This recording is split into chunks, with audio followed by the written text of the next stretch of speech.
चल। नमस्कार सभी को, आज फिर से आपको स्वागत है आपके अपने चैनल सिटी ऑफ एजुकेशन में।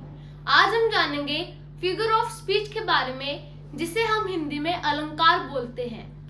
फिगर ऑफ स्पीच, इसका काम होता है कोई भी एक लाइन है या फिर कोई भी एक स्पीच है उसको सजाना।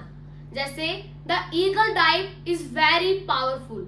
जो ईगल की डाइव है, जब वो एक ईगल समुद्र में गोता लगाती है तो उसकी जो डाइव है बहुत ज्यादा पावरफुल है।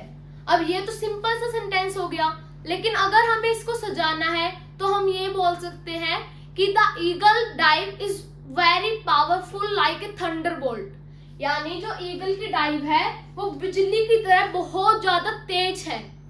तो ये हमने अलंकार लगा दिया लास्ट में, लाइक ए थंडरबोल्ट।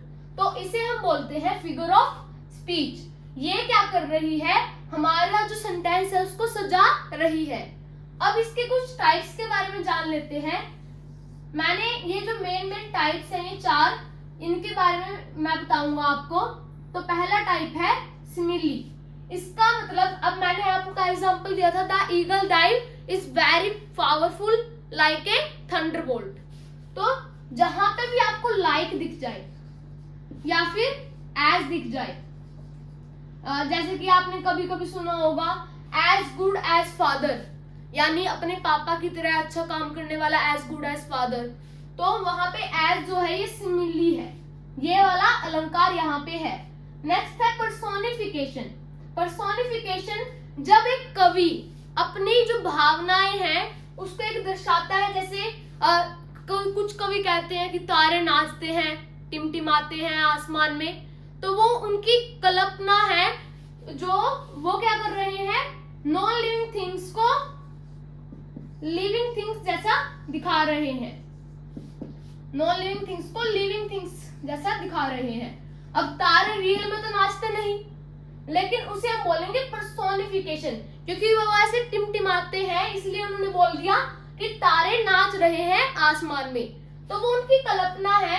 तो जो पर्सोनिफिकेशन होता है वो अपनी तरफ से जो भी कवि अपनी स्टोरी में लिखता है उसे हम बोलते हैं पर्सोनिफिकेशन, यानी नॉन लिविंग थिंग को लिविंग थिंग दिखाना।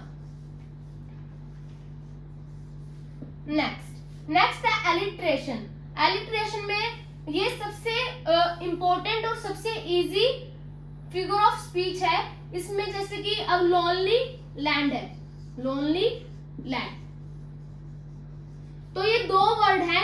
इन दोनों का जो पहला वर्ड है एल, ये दोनों कॉन्सोनेंट है और ये दोनों सेम है। जैसे आपने ये सुना होगा, चाचा ने चाची को चांदनी रात में चांदी की चम्मच से चटनी चटाई। तो यहाँ पे सभी में चा चा चा चा, तो ये है एलिट्रेशन। नेक्स्ट है इमेजरी।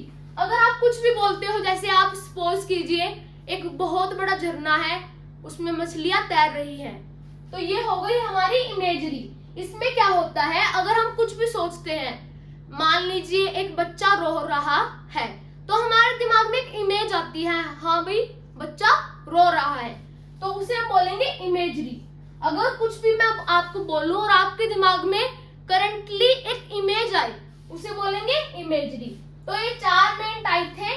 बाकी फिगर ऑफ स्पीच का काम यही होता है कि वो हर एक चीज को सजा देती है। Thank you.